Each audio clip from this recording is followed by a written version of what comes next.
د سږ کال تر ټولو غوره شخص به څوک وي؟ فکر پرې وکړه. ته خپله یې، بلکل تا ته وایم شاوخوا دې مه ګوره. ولې په ځان باندې باور نه لرې؟ ولې په دې باور نه لرې چې د سږ کال تر ټولو غوره شخص به ته اوسې؟ ولې په خپلو وړتیاو باندې باور نه لرې؟ هغه څوک چې ستا په ذهن کې راغی چې سږ کال به غوره شخص کیږي، هغوی ستا څخه څه وړتیا لري؟ هغوی تا څخه څه زیات لري؟ په دې اړه فکر وکوه. ته د هېچ چا څخه کم نه یې.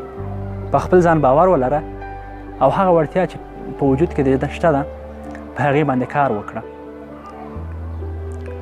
دا مه وایه چې دغه شرایط زما شرایطو سره فرق لري، هغه څوک چې بریالي دي، هغه څوک چې ناکام دي، زما سره شرایط فرق لري. نه، دا خبره نه ده، بلکې هر څوک په مشکلاتو کې دي، څوک په غم کې، څوک په یو مشکل کې، څوک په بله ستونزه کې، هر یو په ستونزو کې ښکیل ده.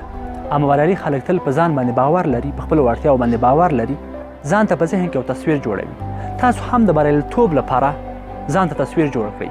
هغه ورځ تصور کړئ چې تاسو د بریالیتوب څوکې ته رسیږئ. تاسو ته خوند او د کار پایله هغه وخت معلومیږي. کولی شي په سږ کال کې تر ټولو غوره شخص یې، کولی شي په ژوند کې تر ټولو غټ تغییر راولي.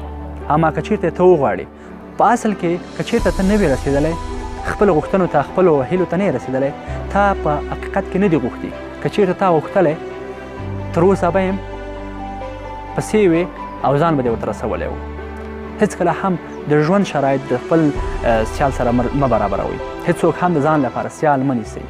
الګو یې ونیسئ تر څو هغه ریچ کوي، هغې ته ورسېږئ. اما په ټولنه کې ځان لپاره سیال نیول په سالم رقابت کې ښه دي.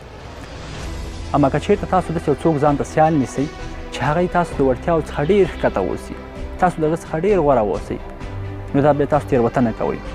او بریالي خلک هېڅکله هم ځان د نورو سره نه مقایسه کوي، ځان ته په یو متفاوت ډول ګوري، ځان ته د نابغه فکر کوي او ځان تل د یو کار وړ بولي.